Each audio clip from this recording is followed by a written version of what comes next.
Gracias por acompañarnos en esta edición, que hemos llamado, el tema que hoy vamos a tratar es entre la revelación y el secreto. No estamos solos. Para eso tenemos un invitado increíble, una persona que sabe mucho de este tema, el señor Sixto Paz Wells. Él, como ustedes saben, es peruano, ha escrito aproximadamente 20 libros, también conferencista y es un experto en este tema porque él mismo ha vivido la experiencia del contacto. Pero antes de continuar, les voy a pedir un favor y es que apoyen el periodismo independiente y se conecten a través o se suscriban en nuestro canal de YouTube, youtube.com/cartas en el asunto. Pero definitivamente, como les digo, estamos de plácemes con este invitado que nos va a hablar de todo lo que está pasando con lo que tiene que ver sobre todo las últimas revelaciones que ha hecho el gobierno de Estados Unidos sobre el fenómeno OVNI, que también hoy se denomina de otra manera porque no solamente abarca objetos voladores no identificados, sino también otro tipo de fenómeno. Para eso, como les digo, hemos traído a Sixto Paz Wells, pero antes de continuar, nos vamos a ir a una pausa. En estos tiempos donde todos tienen una opinión, el periodismo verdadero busca respuestas concretas. Con profesionalismo, independencia y compromiso con la verdad, llega Cartas en el Asunto con María Teresa Bonilla. Te invitamos a tomar Cartas en el Asunto.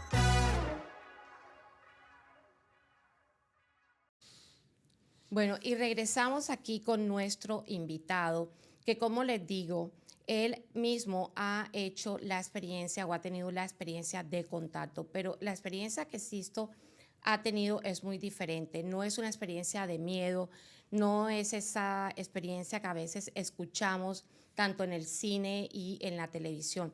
Es una experiencia que él y su familia vivieron desde cuando él estaba muy pequeño por la época de los 70. Sixto, bienvenido, definitivamente gracias por estar aquí con nosotros. Para mí es el honor, el placer, María Teresa, gracias por la invitación y ciertamente formo parte de un grupo de contacto extraterrestre. Esta no es la historia de Sixto Paz, es la historia de un colectivo de personas de la que yo soy solamente uno más.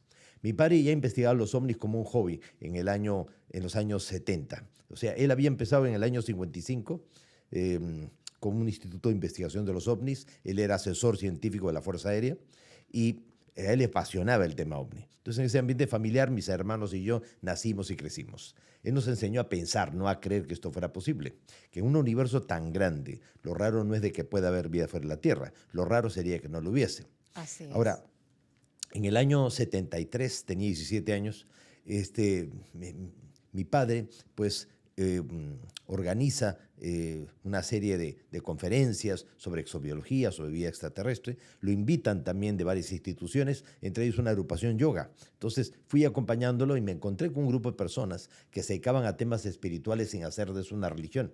Yo había estudiado 11 años con los hermanos maristas, mi formación era eminentemente católica. Y al encontrarme ese ambiente tan particular, pues me gustó y me enganché con el tema de la Hatha Yoga y la Mantra Yoga Meditación. Al año siguiente, en el año 74, sale una noticia en el diario más serio y conservador de Lima, el diario El Comercio, que decía que se había descubierto que el espacio no era un silencio sepulcral como se creía, sino que era mucho ruido, mucha bulla, y que estos sonidos podrían ser mensajes enviados de otros planetas, de civilizaciones avanzadas que podrían estar intentando comunicarse con sus similares en el universo. Entonces mi padre organiza una conferencia, ¿ya? Invita a un médico del Hospital de Policía de Lima, miembro de la Sociedad Teosófica, alto grado de la masonería y experto en parapsicología científica. Entonces, este médico habla sobre la posibilidad de existir extraterrestres que pudieran estar visitando la Tierra. No solamente estarían llegando con sus naves espaciales, sino que mentalmente, de forma telepática o astralmente, hasta en sueños, podrían estar intentando un contacto con la humanidad. Así Estuve en primera fila junto a mi padre escuchando la conferencia, quedé fascinado. Entonces, de regreso a la casa, le conté a mi madre y a mi hermana de lo que se había hablado.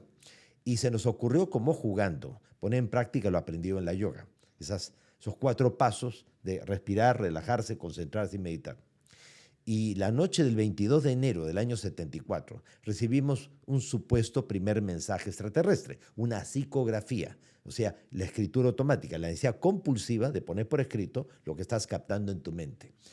No fue en estado de trance, estábamos totalmente conscientes cuando se recibió el mensaje. Y el supuesto mensaje decía, sala de hogar buena para hacer la comunicación. Me llamo Oxal, soy de Morlen, ustedes le llaman Ganímedes, una de las lunas de Júpiter, podemos tener contacto con ustedes, pronto nos verán. Yo me reí pensando que era mi imaginación, pero mi madre y mi hermana me dijeron que habían sentido lo mismo, solo que ellas sí no lo habían escrito. Entonces al día siguiente repetimos el experimento con un grupo de amigos y pedimos una prueba. Entonces se nos dijo que fuéramos el 7 de febrero al desierto, al sur de Lima. Estoy hablando del año 74. Wow. Entonces, que nos daban la hora exacta, a las 9 de la noche, aparecería pues la nave un 7 de febrero. Total, fuimos desde un día antes para pasar toda una noche antes en el desierto para no confundirnos con cualquier fenómeno aéreo. No le dijimos nada a mi padre porque no queríamos hacer el ridículo, aunque era el científico, pero igualmente no se lo comentamos. Fuimos al lugar, estuvimos desde un día antes, estuvimos observando el cielo. Llega el día de la cita, la hora indicada, y ocurrió lo que nadie hubiera imaginado.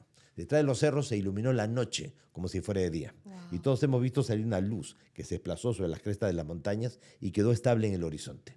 El grupo que estaba disperso empezó a congregarse y unos con otros a confrontar. Tú lo ves, yo también, ¿qué es esa luz? Cuando alguien gritó, se está moviendo. La luz empezó a balancearse, ¿no?, hacia los lados, de arriba, abajo, y comenzó a descender por las colinas. Y ya no era una luz, era un objeto en forma de disco que llegó a colocarse, calculamos, unos 80 metros encima de todos nosotros. Te daba la impresión de que podías tocarlo con la mano, de lo bajito que estaba, y proyectó una luz como de mediodía. En ese momento sentimos pánico, terror, un miedo tremendo. Algunos de mis compañeros, ingenuamente, queriendo esconderse detrás mío, me decían, Sixto, dile que se vaya, tú eres el que se comunica con ellos. Yo decía, pero si yo no sé ni cómo funciona esto. Lo último que hubiera imaginado que fuese real, y estaba encima de todos nosotros. Y todos en ese momento, ya no yo, todos captamos que nos decían que no bajaban, pues no estábamos preparados, que habría una preparación, un tiempo y un lugar. Pero ¿cómo funciona ese tipo de comunicación? Tú recibes la onda mental y tu cerebro automáticamente decodifica, interpreta y sientes como si estuvieran hablando. Entonces, el objeto estuvo unos minutos, se elevó y luego a gran velocidad se marchó. Cuando vimos que se había ido bastante lejos, saltamos de felicidad, nos abrazamos entre todos, pero yo no lo podía creer. ¿Por qué nosotros, un grupo de muchachos intrascendentes en un país en vía de desarrollo, no tenía sentido alguno que tuviéramos una experiencia de este tipo? Entonces llegamos a pensar de que del espacio no se ve que los países sean de diferentes colores, como aparecen en los mapas, ni se ven las líneas punteadas que los dividen. Y de pronto ellos creían que habían bajado pues, en Estados Unidos o en Alemania y se habían quedado a mitad de camino en el Perú. Entonces, regreso a la casa, le contamos a mi padre, que es el científico, papá, hemos tenido esta experiencia. Y él nos escuchó con mucha paciencia y después, sonriendo, dijo, ya, se están burlando de mí, ¿no es cierto? No, papá, esta experiencia es real y todo. Total, en esos días intentamos nuevamente recibir comunicación y pedirle a estos seres que le dieran una prueba a mi padre. Y a regañadientes, mi padre junto con gente de la Fuerza Aérea fueron a una de estas salidas de contacto y vieron aparecer un objeto en forma de cilindro encima de los cerros y luego se enderezó y a velocidad dirigible pasó lentamente por encima de toda la gente. Entonces mi padre en ese momento, pues observando esto, ya se mantuvo en silencio, ya otros sí salieron huyendo del miedo que tuvieron. Y después él nos confesó que en ese momento él decía, no puede ser posible, tantos años investigando el tema OVNI y al final estos seres vienen a tener contacto con mis hijos y no conmigo, ¿no? Qué injusto. Entonces, al cabo de un mes ya éramos 8 personas los que recibíamos los mensajes. O sea, no solamente mi madre, mi hermana y yo, sino éramos 8 personas. Y ya no solamente era un ser llamado Oxal, sino aparecían otros como Antares, Jabel, estaba... Oxal es Oxal, el que... sí, bueno, Oxal era el primero, pero también estaba Sampiac, Lertrat, Antunes, ya Omuni, o sea, diversos seres, tanto extraterrestres como extraterrestres. ¿Ya? Oh, wow. Así que habían también de ambos géneros. Y bueno, total que cada vez que salíamos al campo, habían avistamientos, y a veces aparecía un solo objeto que se veía en varios, o a veces de pronto uno que soltaba un racimo de pequeñas esferas que revoloteaban alrededor nuestro, que se le llaman caneplas o Foo Fighters, son drones extraterrestres. Bueno, total que ya para junio del 74 el grupo había crecido mucho, éramos como unas 60, 70 personas los que íbamos a cada salida, cada vez que estos seres nos invitaban a través de la psicografía. De pronto se recibe un mensaje en donde nos dicen, a partir de la próxima salida, vayan en grupos no mayores de 7 personas, grupos de afinidad y de sintonía, preparándose para lo que va a ser el contacto físico. Al grupo como que no le gustó que nos dividieran en grupos pequeños, pero donde manda capitán no manda marinero, por algo será. Entonces nos fuimos las primeras 7 personas en el auto que le prestó el papá a uno de los muchachos. Llegamos al desierto, dejamos el auto y teníamos que ir caminando como unos 2 kilómetros por el desierto a un lugar que le llamábamos La Mina, una cantera de grava abandonada. Empezamos a caminar, ya habíamos tenido algunos avistamientos allí. Entonces estábamos caminando. Cuando estaba conversando con un compañero al lado, le hago una pregunta y no me contesta. Entonces me giro a buscarlo, no lo veo, y cuánta no sería mi sorpresa cuando me encuentro que estoy 2 kilómetros delante de todos, ya en La Mina, en el mismo lugar, o sea, donde debíamos llegar. Como yo no podía explicarme este extraño caso de teletransportación, lo primero que pensé fue en darme la vuelta, regresarme corriendo por donde nosotros habitualmente veníamos, buscar a los demás y que me explicaran qué había ocurrido. Empiezo a correr y veo que detrás de una colina cercana había un resplandor de luz. Pensé que eran los muchachos con sus linternas. Me fui hacia allí, pasé del otro lado de la colina y a unos 100 metros de distancia, sobre el suelo, había una medialuna dorada de unos 10 metros de diámetro que pulsaba, como que latía. Entonces yo dije, ay, mi madre, ya bajaron los extraterrestres y estoy solito. Y como hasta ese momento todo era en el aire y en grupo, y ahí estaba solo, y estaba en el suelo, dije, ni hablar, yo no puedo quedar aquí. Así que lo primero que pensé fue en darme la vuelta y nuevamente ponerme a correr. Entonces me pongo a correr y comencé a sentir la desagradable sensación, como que tenía una mirada pegada en mi espalda, a tal punto que me detuve, porque era muy incómoda la sensación, me giro y veo que del domo luminoso sale la silueta de alguien con el brazo levantado y en mi mente con toda claridad capté que me decían, ven. Yo dije, ni hablar. En ese momento se me doblaron las rodillas, se me doblaron las piernas, sentía que el corazón se me salía por la garganta, un miedo atroz. Entonces, por segunda vez, capté que me decían que me acercara, pero esta vez imperativo, como si fuera una orden. Ven. Yo dije que no sea abusivo. Nos han invitado 7 personas. Estoy que me muero de miedo. Además, en las películas se les ve tan mal estos seres, Claro. que quién sabe cómo iba a reaccionar yo si veía algo raro, ¿no? Entonces, ya por tercera vez, y me estaba haciendo rogar mucho, capté que me decían que me acercara, pero esta vez como que me brindaban su amistad, como algo muy agradable. La sensación que sentí fue muy especial, como que me decían, ven. Yo dije, no, gracias, siga nomás. Entonces este ser se dio la vuelta, se metió en la luz, y yo dije, uy, uy, uy. Ahora ya se aburrió de estarme esperando y yo me voy a lamentar haber aprovechado la experiencia. Claro. Y no porque tuviera valor, quizás por amor propio. Dije, no, yo tengo que ir. Así que traté de ir avanzando, arrastrando las piernas, me acerqué al domo luminoso. Algo me hizo levantar la vista al cielo y a unos 400, 500 metros de altura había un objeto en forma de disco, ya con luces blancas en la panza, unos 400, 500 metros.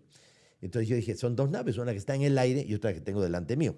Entonces metí mi mano en la luz y la atravesé, no era sólido. Metí mi pierna, me introduje dentro de la luz y sentí sensaciones de mareos, de náusea, de pérdida de peso. Sentía que todo el cuerpo se me quemaba. La luz era tan intensa que me obligaba a cerrar los ojos. Pero cuando ya pude ver, vi a una persona para delante mío, era como de 1,80 m, su rostro ligeramente más ancho que el nuestro, pómulos muy pronunciados, ojos marcadamente oblicuos. Parecía un coreano, un mongol no oriental.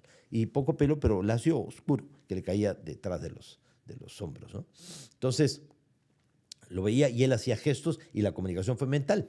Y yo lo que capté que me decía era, mira, yo soy Oxal, el mismo ser que se ha comunicado contigo desde el principio. Y esto que tú has atravesado es un sendra, un portal dimensional, un umbral en el espacio-tiempo. Él me dijo que ellos, a través de su tecnología y su poder psíquico, son capaces de concentrar la energía en un lugar como para aperturar un portal espacio-temporal y que la persona que lo atraviese puede ser desmaterializada, anulando su cohesión molecular, parte de su peso atómico y proyectada a otro lugar. Según él, yo le acompañaría a Morlen, a Ganímedes, a 600 millones de kilómetros de distancia de la Tierra, a una de las lunas de Júpiter, y que el tiempo que yo viviría allí no correspondería al tiempo de acá.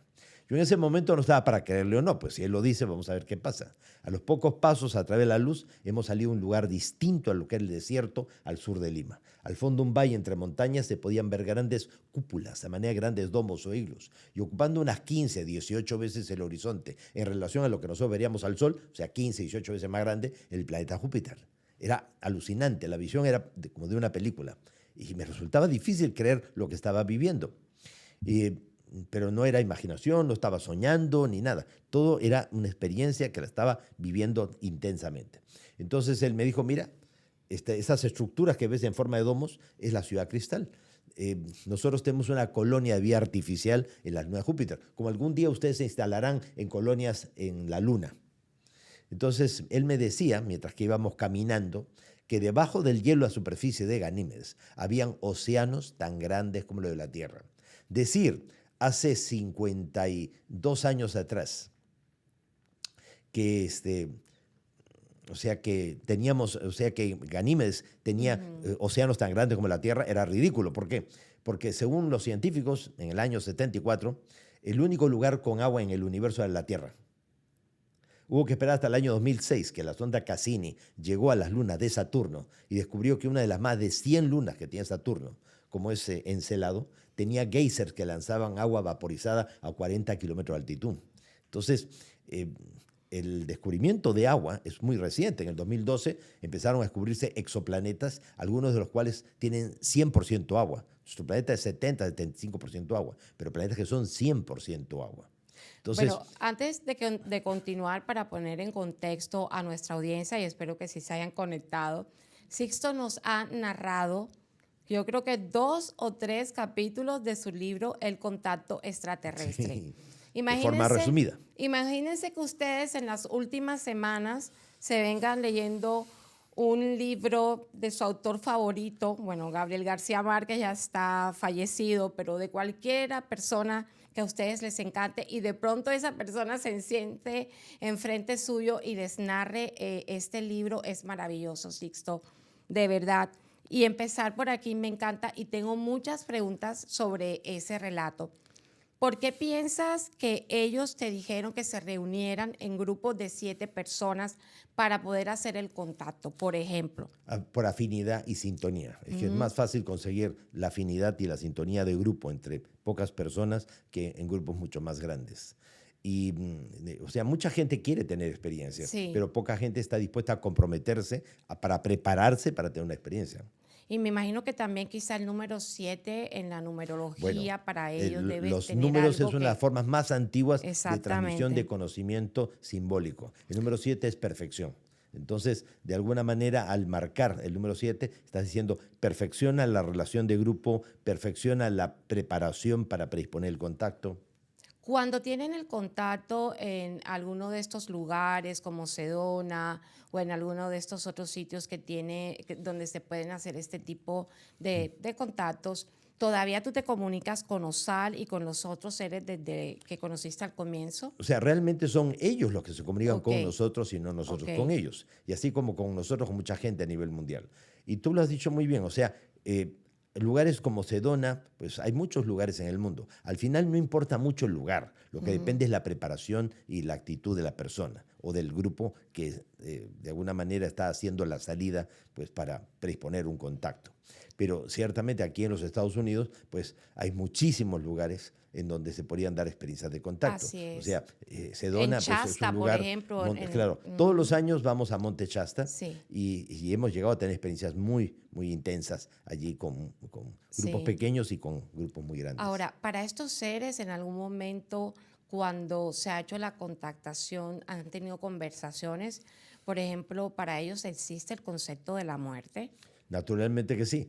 Justamente uno de los 21 libros que tengo publicados que se llama La muerte no existe, la gran metamorfosis. Ahí transmito todo lo que estos seres nos han dicho con respecto a la vida y la muerte. Lo que ellos dicen es que la muerte no existe. La muerte es como el examen final al final del año escolar. Si estudiaste, tendrás buen examen, lindas vacaciones y estarás mejor preparado para el próximo año. Según ellos, existe la reencarnación, las vidas sucesivas.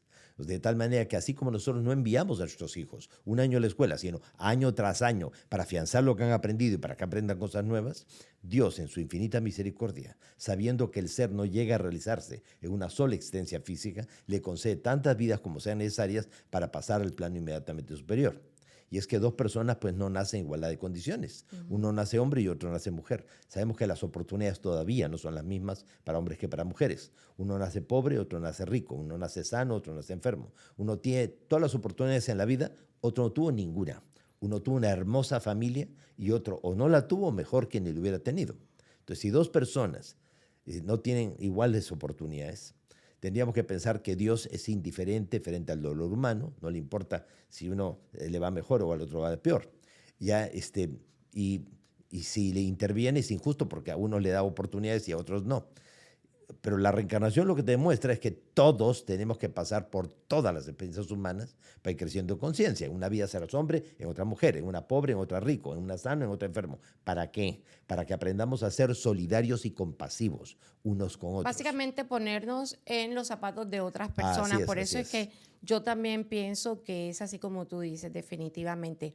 Ahora, hablemos de las razas. Por ejemplo, los que viven en Ganímedes, como Ozalc, ¿a qué raza pertenecen? Porque sabemos que hay grises, que están estos que se ven como de raza blanca. Cuéntanos de esto, por favor. Bueno, son alrededor de 60 razas diferentes de extraterrestres los que están llegando aquí a la Tierra. No todos vienen con buenas intenciones. Hay de todo en el universo como hay de todo en la Tierra. Hay seres de aspecto zoomorfo, seres que parecen reptiles o que son reptiles o que son, podríamos decir, como dragones. Hay seres de apariencia felinoide, parecen entre humano y felino. Hay seres aviares, o sea, seres como aves. Hay también seres acuáticos como peces. Generalmente los que más se parecen a nosotros son los que buscan el contacto directo con nosotros o los que pueden asumir una apariencia como la nuestra. Muchas veces no son como lo estamos viendo. Pero también hay seres de aspecto humanoide, seres de hasta 4 metros de altura y seres hasta de 10 centímetros, con pelo, sin pelo. Los hay grises, los hay rojos, azules, violetas, negros, amarillos, de todos los colores que nos podamos imaginar. Ahora, ¿por qué tendrían que tener una, podríamos decir, una similitud con el ser humano?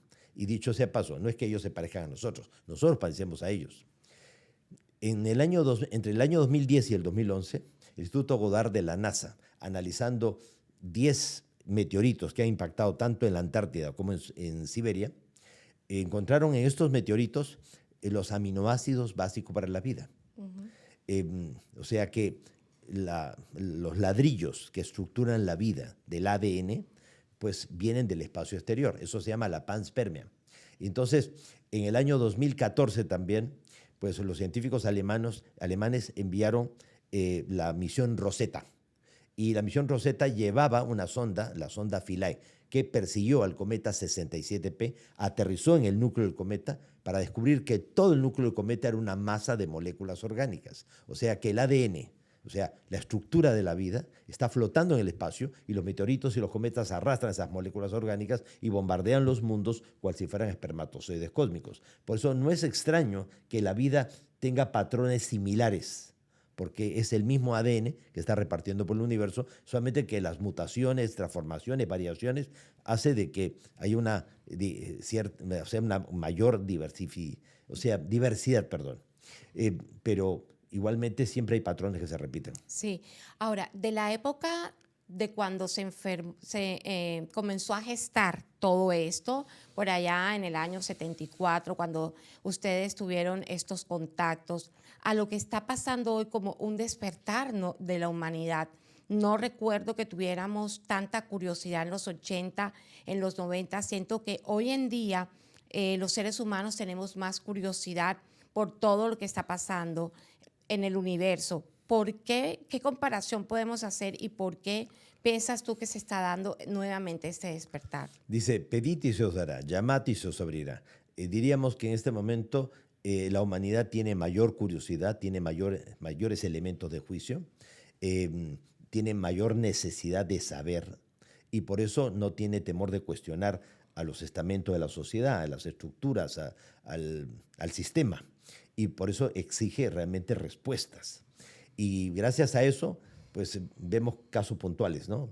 En el año 2019, o sea, estamos hablando del mes de marzo 2019, robaron o filtraron documentos del Pentágono y se los hicieron llegar al National Geographic, que es una revista científica que jamás toca el tema de los ovnis. Sin embargo, en su número de marzo del 2019, National Geographic pone como titular de la revista "We are not alone", nosotros no estamos solos. Y adentro todos los documentos que se habían filtrado que demuestran que los militares han tenido experiencias de contacto muy cercanas con los ovnis. Ese mismo paquete de información, casi a los 2 meses, se le entregó al Washington Post, que publicó también, ¿no? Los ovnis existen y ya no se puede negar el hecho. Eso precipitó que empezara una serie de audiencias públicas ante la Subcomisión de Inteligencia del Senado norteamericano. Y al principio el Pentágono, presionado por el Senado, envió a delegados del Pentágono para que hicieran un resumen de los distintos casos de experiencias OVNI, ¿ya? Y que den una posible explicación. No quedó satisfecho el Senado norteamericano y exigió que los propios testigos vinieran y dieran su información.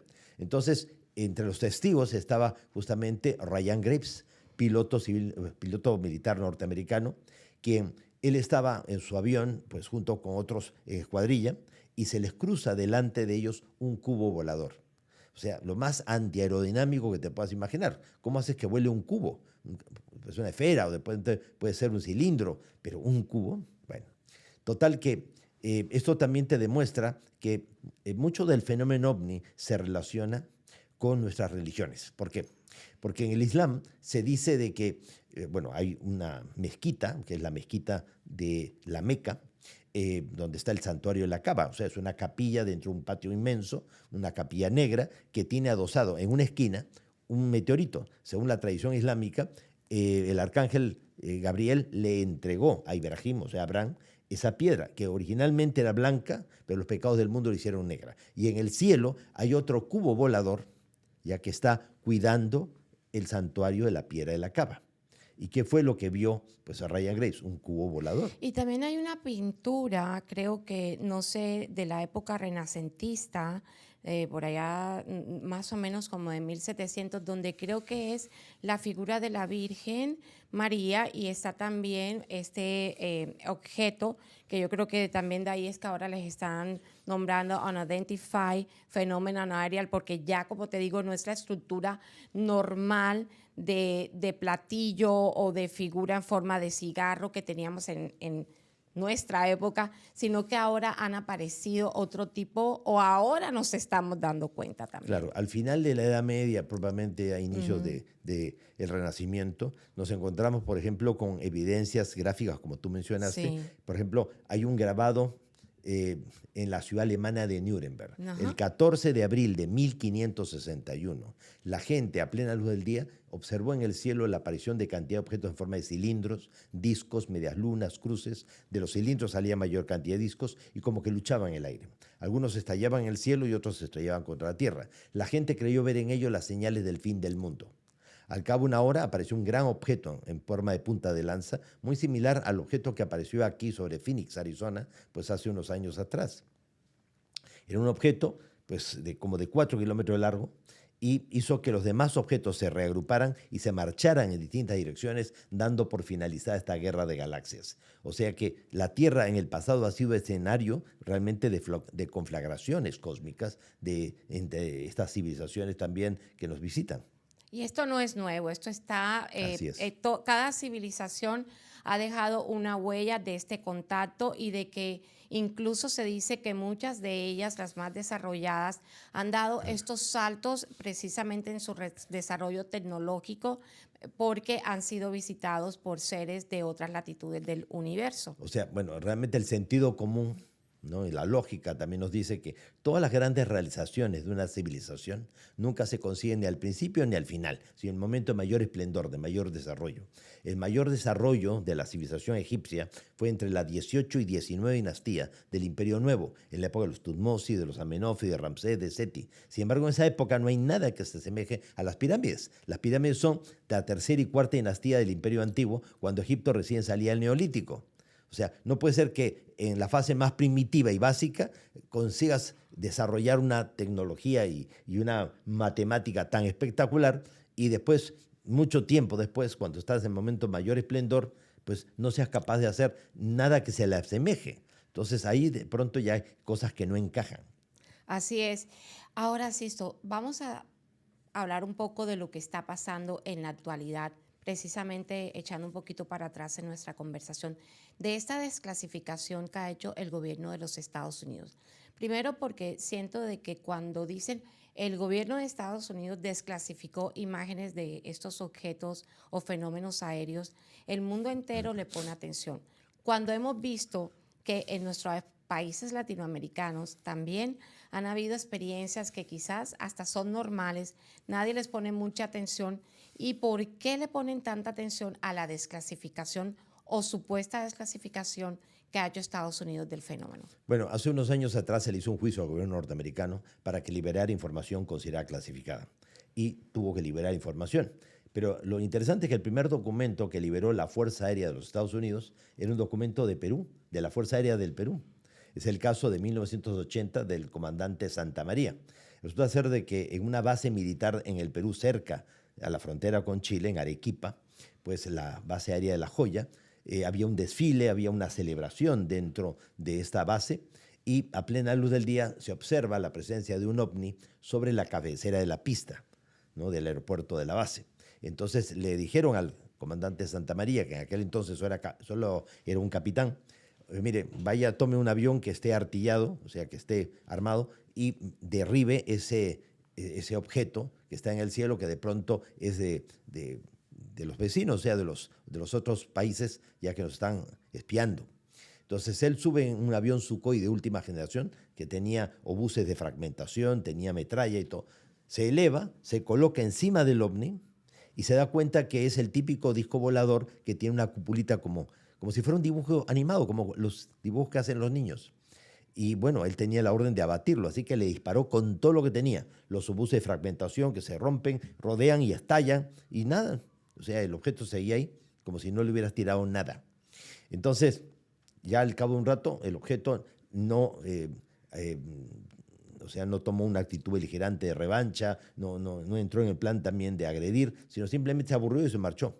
Entonces, en nuestros países hay mucha observación, mucha actividad ovni.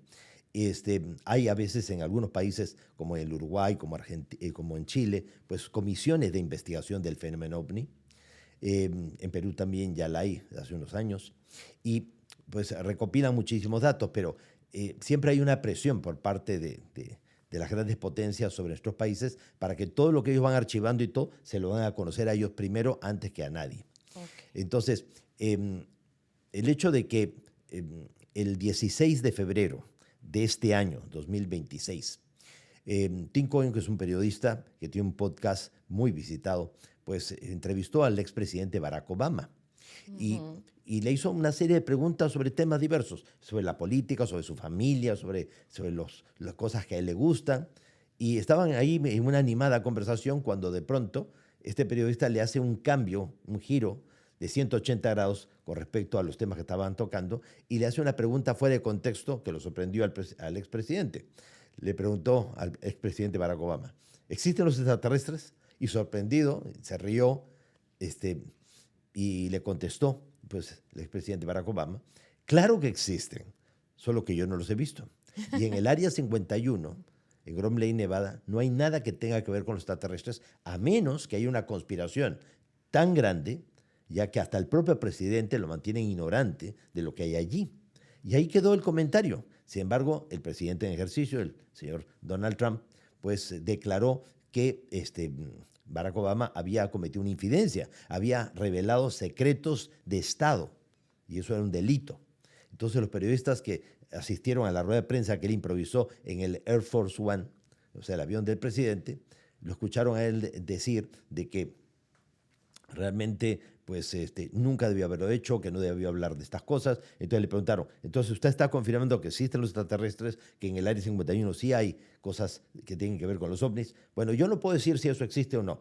En todo caso, yo les ofrezco que voy a liberar todos los documentos, ya que se mantienen secretos sobre el asunto. En ese momento deben haberlo llamado aparte los asesores diciéndole, señor presidente, ¿qué está haciendo? Usted no puede liberar esas cosas. Bueno, ya lo dije. Así que ya era prisionero de sus palabras. Y el 8 de mayo es que se han liberado el primer paquete de 162 documentos. O sea, documentos puede ser todo un documento, tener 100 o 200, 500 páginas.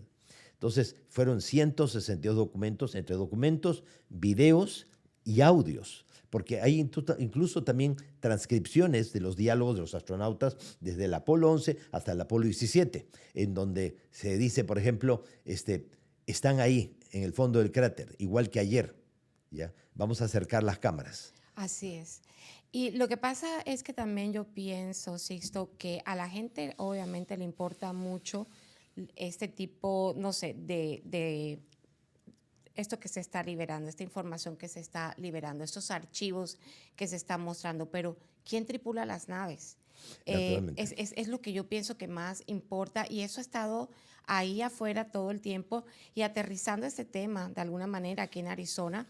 Vemos que, por ejemplo, aquí en Phoenix en el año 98 hubo este avistamiento en forma de triángulo que venía pues en esta Sí, gigantesco. ciudad sobre desde South Mountain y es algo que todo el mundo vio, es algo precisamente que yo estaba hablando con Federico Erickson en otra entrevista que hicimos en otro medio, que esto fue algo que todo el mundo vio. También está la historia que se llevó al cine de Travis, Y Travis Walton. Travis Walton, que siendo leñador con hermanos, con primos, con amigos, tuvieron, es más, creo que también eran 7 a todas estas. O sea, era un grupo de leñadores que Sí. habían terminado de trabajar en la zona de Snowflakes, ahí De en Arizona. Snowflakes, ajá. Ya, y total, ya se subieron a una movilidad, ya estaban regresando cuando ven que se ilumina todo el bosque y regresan pensando que podía ser un incendio. Como era la zona de trabajo, ya tenían que cuidarlo, tenían que apagar el incendio. Entonces regresan y no era un incendio, en un claro del bosque había un objeto gigantesco en forma de diamante. Y Travis Walton se entusiasma tanto que se baja de la movilidad, va caminando y se coloca debajo del ovni y extiende el brazo. Y en ese momento del ovni sale un haz de luz que lo suspende en el aire. Ahora, los amigos ven todo eso y les da pánico y se marchan. Entonces, Travis Walton fue llevado al interior de la nave, tuvo contacto con los extraterrestres, le explicaron muchas cosas, pero después, tiempo más tarde, se hizo una película con respecto al caso de Travis Walton, que le llaman Fire in the Sky, ¿no? Fuego en el cielo. Así es. Y en esa película, pues se tergiversa toda la experiencia de Travis Walton, porque en la película supuestamente él es abducido, secuestrado, llevado dentro de la nave a la fuerza, es colocado pues en una especie de panal de abejas, donde hay cantidad de órganos humanos y todo, una cosa muy tenebrosa de Sí. película de terror. Y después lo llevan arrastrando por toda la nave para colocarlo después en una camilla y le arrancan la ropa y traen una máquina impresionante para, de alguna manera, trabajarle los ojos, pero con unas agujas y todo como una tortura realmente de campo de concentración. Travis Walton después denunció que la película no tenía nada que ver con su experiencia real, que a él nunca lo habían colocado en la camilla, él nunca estuvo en ninguna especie de panal de abejas, ni había tanta basura como aparece en la película dentro Sí. de la nave, ¿ya? Que era tan horrible ese contacto que él tuvo, que había un desaseo en el lugar donde él estaba, que definitivamente había sido tratado como un ratón de laboratorio. Sí, sí. Y Por eso, nada de eso es verdad. Nada de eso sucedió. Sí, y él sí. sigue vivo y sigue Por eso, la apareciendo. explicación o la excusa del productor, del director, del guionista, es que tuvieron que arreglar la historia para hacerla más interesante. Exactamente, para hacerla más comercial. Y Así precisamente es. ahora, el 12 de junio creo que es, en junio de todas maneras, Steven Spielberg va a estrenar otra película que se llama Disclosure Day. O sea, bueno, ya la hizo, va a Exactamente, salir la a van la, a estrenar. o sea, va a salir ahora. Que promete ser definitivamente, junto con los archivos desclasificados del gobierno de Estados Unidos, la revelación más grande, casi que a boca cerrada, pero que te lo están diciendo, de lo que definitivamente viene para la humanidad con el encuentro con las personas de otro, o los seres de otros universos. Sí, hay que esperar a ver la película, pero de todas maneras en el tráiler se le ve un giro como de película de terror.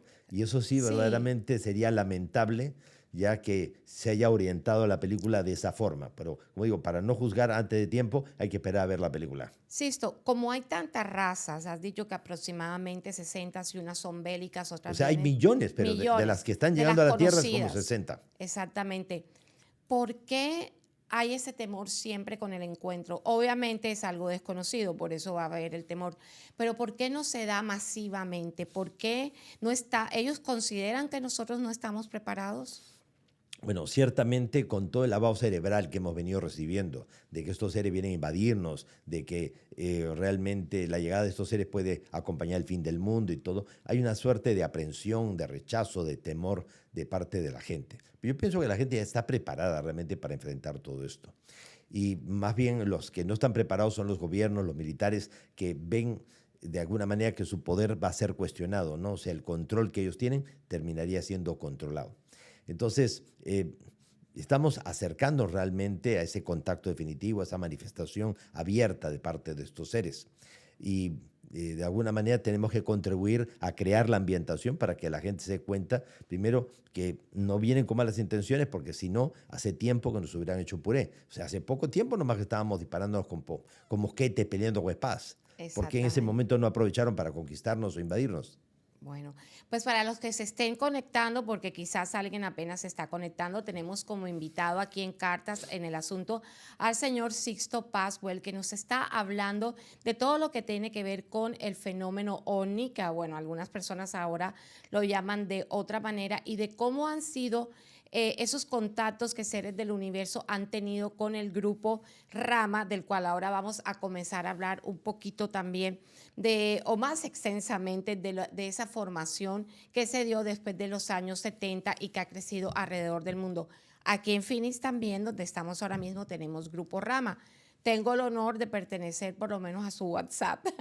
Entonces quisiéramos hablar un poco de qué se trata también y cómo ha crecido esto alrededor del mundo. Claro. Mucha gente cree que puede ser una secta, también me han dicho. Primeramente, no es un grupo que esté constituido legalmente ni que tenga locales, no es una institución propiamente dicha. Simplemente somos un grupo de amigos en torno a experiencia de contacto. Y ese grupo de amigos se ha extendido por todo el mundo.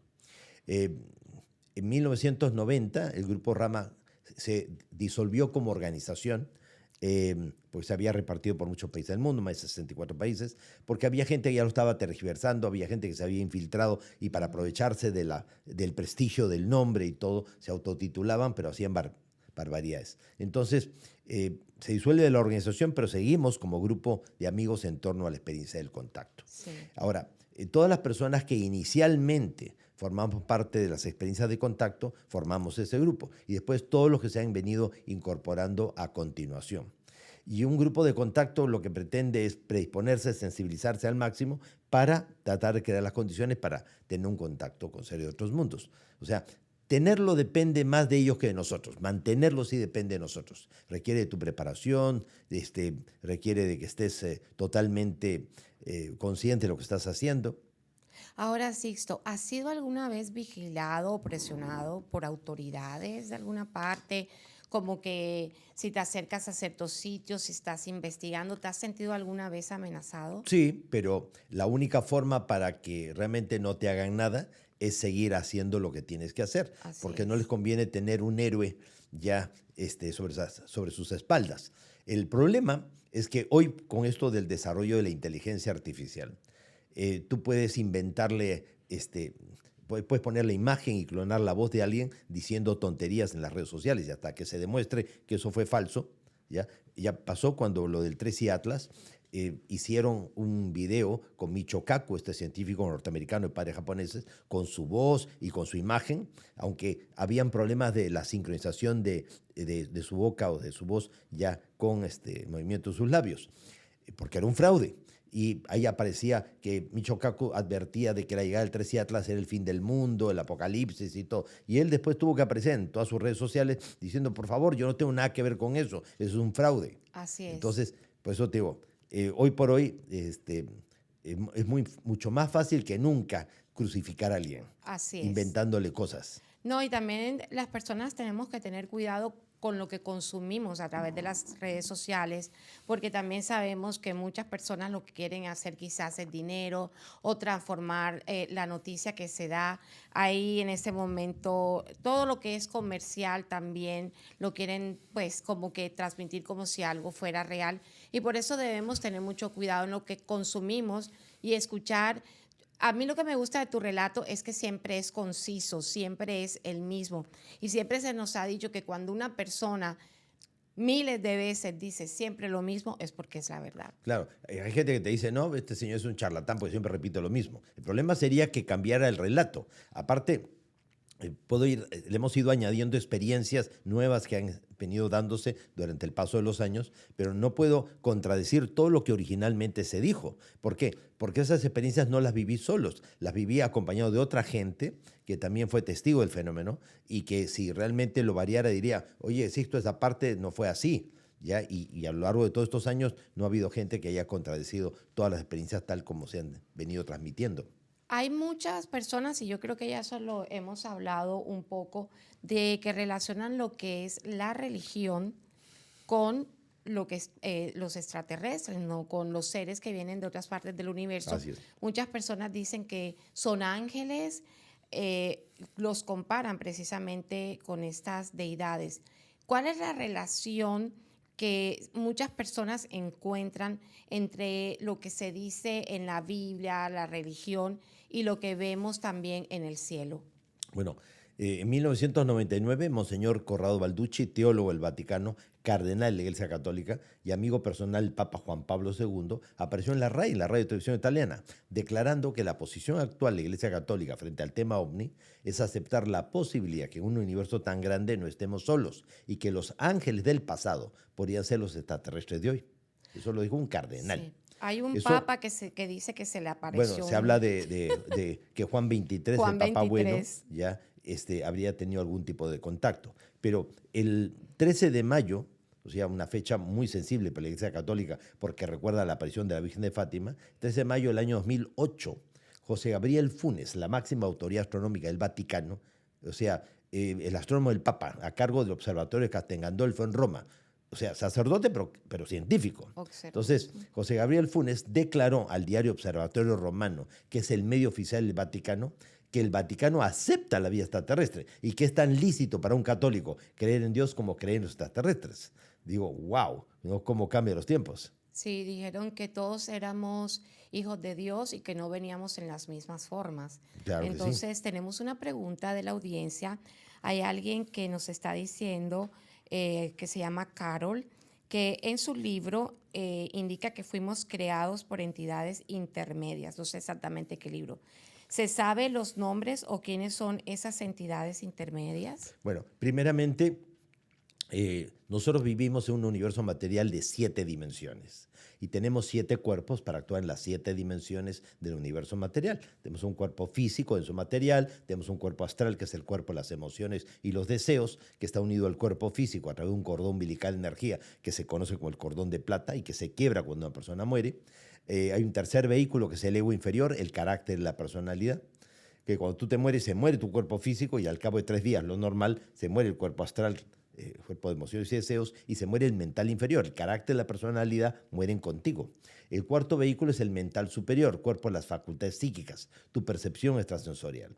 El quinto vehículo es el alma, es la catedral del espíritu, el acopio de las experiencias de nuestras vidas anteriores. El sexto vehículo es el espíritu, la conciencia. Y el séptimo vehículo, nuestra esencia. 7 cuerpos para actuar en las 7 dimensiones. Entonces, según los extraterrestres, nosotros aquí en la Tierra somos el resultado de más de un experimento genético extraterrestre. No somos rata de laboratorio, sino algo así como bebés de probeta. Y nuestro mundo no es una granja, sino una especie de casa cuna o jardín de infantes, donde estos seres estarían tratando de innovar una forma de educación diferente, que les permita con el tiempo aprender o recordar cosas que ellos han olvidado o han descuidado. Ahora, ellos también lo que dicen es que más allá de la 7ª dimensión, como en la música, en una octava superior, hay un universo paralelo a este, que ya no es material, es mental. Y los seres que proceden de allí ya no son extraterrestres, son ultraterrestres. Octava, 9ª y 10ª dimensión pertenecen a ese universo mental. De ahí vendrían los llamados seres ultraterrestres o, por ejemplo, los ángeles, arcángeles, tronos, principados, querubines, serafines, potestades, dominaciones. Y habría un grupo de estos seres ultraterrestres del universo mental que serían los verdaderos padres creadores del universo material por encargo de Dios, que serían los que conocemos como los geles, los resplandecientes, los hijos de Dios, los arcángeles. O sea, ellos serían los verdaderos padres creadores del universo material. Por eso, originalmente el pueblo de Israel no era un pueblo monoteísta, sino monólatra. O sea, reconocía la existencia de varios dioses, pero hablaba de un Dios principal, en este caso, ¿no? Pero un Dios principal para ellos. Porque cuando en los mandamientos dicen, no tendrás otro Dios delante de mí, si supuestamente es el único Dios, ya, porque esa indicación es como una reiteración sin sentido. No tendrás otro Dios delante de mí, si supuestamente no hay ningún otro. Bueno, por otro lado, cuando se dice, pues tú eres el Dios de Israel, o sea, Dios es Dios de todos, no solamente de Israel, o sea, de todo el mundo. O sea, o de todo el universo. pues si no sería una especie de dios local y habrían otros dioses por encima de él. Entonces, hay cosas como que no tienen mucho sentido, ¿no es cierto? Así es. Pero la presencia extraterrestre nos aclara el panorama. Ellos no son dioses, ellos son simplemente seres más evolucionados que nosotros, Sí. cuyo único mérito es que empezaron antes que nosotros y Ah. han logrado también sobrevivir etapas de crisis de crecimiento como la que estamos enfrentando nosotros en la actualidad. Y es que es curioso también porque en las diferentes religiones o en las diferentes lugares del mundo, hasta dentro de las mismas culturas indígenas de nuestros países, ellos relatan siempre que alguien vino del sol, siempre hubo un diluvio. Entonces quizás por eso también se confunde o se relaciona un poco toda esta situación entre lo que viene del cielo y lo que pasa con las religiones, porque obviamente pues todo está ahí O sea, arriba, ¿no? nosotros acabamos de completar un viaje de investigación organizado por un gran amigo, Joaquín Vargas, Sí. por el oeste, o sea, todo el suroeste norteamericano. Hemos estado tanto en Nuevo México, en Colorado, en Utah y aquí en Arizona. Así es. La intención era hacer un seguimiento por zonas arqueológicas relacionadas con culturas ya que estarían pues, muy ligadas con el fenómeno ovni, entre ellos los Anasazi, el pueblo que hacía las cosas de forma diferente, y de sus herederos, como son los indios pueblo, los Hopi, los mismos Navajo. Entonces estuvimos en una serie de lugares donde nos encontramos con unas evidencias gráficas en petroglifos y en pinturas rupestres espectaculares, donde realmente no tienes que tener mucha imaginación para ver ahí ovnis, extraterrestres y todo. Según las leyendas justamente de los Anasazi que fueron transmitidas oralmente o pasaron a los Hopi, a los Pueblo, a los Mogollón, a los Jojocan, a toda esta gente, existieron 4 mundos. O sea, estaríamos actualmente en el 4.º mundo. Y que el dios Tayohua, ¿no? Que sería en este caso el dios Sol, o también Tawa, pues habría creado al cielo, Sotunaj. Y Sotunaj habría creado a su vez a la abuela araña, que es la madre tierra. Y que hubo grandes destrucciones, como las que mencionabas hace un momento, María Teresa, una por el fuego, luego otra por el hielo y otra por el agua. Las últimas 2 son fácilmente reconocibles porque tienen que ver con la última gran glaciación hace 26.000 años y el deshielo, el Rayas reciente, ya que el deshielo de esta gran glaciación hace 13.000 a 12.600 años atrás. Entonces, esto habría llevado pues, a los pueblos originarios, inicialmente los Anasazi y a sus herederos, ¿no? Los Hopi, pues al mundo intraterrestre, donde habrían sido guiados por seres creados a propósito como guías de estos inicios de la humanidad, los hombres hormiga. Entonces los hombres hormiga no serían otra cosa que seres intraterrestres, seres que tienen bases subterráneas. Recordemos que en las recientes audiencias públicas que han habido ante la Subcomisión de Inteligencia del Senado norteamericano han aparecido gente como Tim Gallaudet, ex contraalmirante de la Armada norteamericana, que dice que él iba en un submarino nuclear clase Orión debajo del Ártico y de pronto se les cruzó un tráfico, un objeto a toda velocidad que venía en ruta de colisión hacia el submarino nuclear y a último minuto hizo ángulo recto y ya no chocó. Que él está más que convencido que existen extraterrestres y que tienen bases en el fondo del mar, bases subacuáticas. Pero también habrían bases en el interior de los volcanes, en el interior de las montañas. No por nada en Monte Shasta, en California, se ven ovnis que como que entran y salen de la montaña. Y también en muchas partes en México es algo de lo que se habla Mira, muchísimo. en el volcán Popocatépetl, que es uno Popocatépetl. de los volcanes emblemáticos de la Ciudad de México, pues en el año 2012 se vio claramente un objeto en forma de cilindro entrando dentro de la boca del volcán en plena erupción. Y estaban las cámaras de un importante canal de televisión de México ya filmando esto, y del otro lado estaban las cámaras del Instituto de Vulcanología de México. Ambos captaron el objeto entrando en la vertical dentro del cráter volcánico, en plena erupción, lo cual trajo consigo que después el volcán se aplacara y yo pienso que ellos absorben la energía, pero también están haciendo ayuda social, porque si ese volcán estalla, pues la Ciudad de México, o sea, y el Estado de México, pues son por lo menos unos 23 millones de habitantes o más. Y de otro lado tienes tú a Puebla, que tiene entre 8 y 12 millones también de... O sea, que una crisis, una catástrofe de tipo geológico como esa, pondría en peligro, o sea, podría ser que desaparezca, podríamos decir, la tercera parte o la cuarta parte de la población de México. Por de eso un plumazo. decimos exactamente que no estamos solos. No solamente es mirar arriba, también se habla mucho de estos seres intraterrestres. Hay muchas cuevas que no han sido exploradas, muchos submundos. También está, por ejemplo, en el Amazonas, partes están que no han sido exploradas todavía. Dicen que No hay debajo, forma, que no hay forma exactamente, de dicen poder llegar a esos lugares. que debajo del área que abarca el Amazonas pasa un río mucho más grande que el mismo río Amazonas y más ancho. Las historias de seres que viven debajo de la tierra, de los duendes, de los elementales, son muchísimas. Antes, bueno, ya casi que estamos terminando, pero se nos quedan tantas cosas por fuera. Sisto también tiene su podcast que se llama Mensaje Extraterrestre. Y estoy segura que ahí nos vas a mostrar toda esa maravilla que ha recorrido aquí por el suroeste americano, lo que nos está relatando. Así que también le sugiero a la audiencia que vaya a verlo. Yo lo voy a ir a ver corriendo, lo voy a ir a estar esperando también. Sí, sí. Bueno, es que ciertamente hemos tenido la oportunidad no solamente de recorrer lugares, sino conectarnos con la historia planetaria. Recordemos que existe lo que se llama el registro akáshico, que todo lo que nosotros tocamos en los lugares donde estamos, vamos impregnando nuestra energía. Y toda esa información queda grabada en el cinturón magnético terrestre. Entonces, así como tú bajas actualmente información de la nube por internet, también puedes bajar de la Ethernet información, ya que es la historia del planeta. Todo esto está contenido en nuestro mundo. Y esa era también parte del propósito de este viaje increíble que hicimos, pues, siguiendo la ruta de los Anasazi, los pueblos, los Hopi. Son muchas cosas que se nos quedan por fuera. Hablar de registro akáshico, que como dato curioso les cuento que si ustedes van a uno de estos chats de inteligencia artificial y les preguntan por su registro akáshico, poniendo su fecha de nacimiento y todo esto, bueno, les va a decir ciertas cosas. Si ustedes les preguntan, son tantas cosas, Sisto, que definitivamente tú nos podrías responder debido a tu experiencia, pero luego de todo lo vivido, ¿qué sientes hoy en día? ¿Por qué tú fuiste como el escogido? ¿Por qué tu familia? Bueno, primeramente, si había realmente alguien escogido, seleccionado para tener contacto, no fui yo, fue mi papá.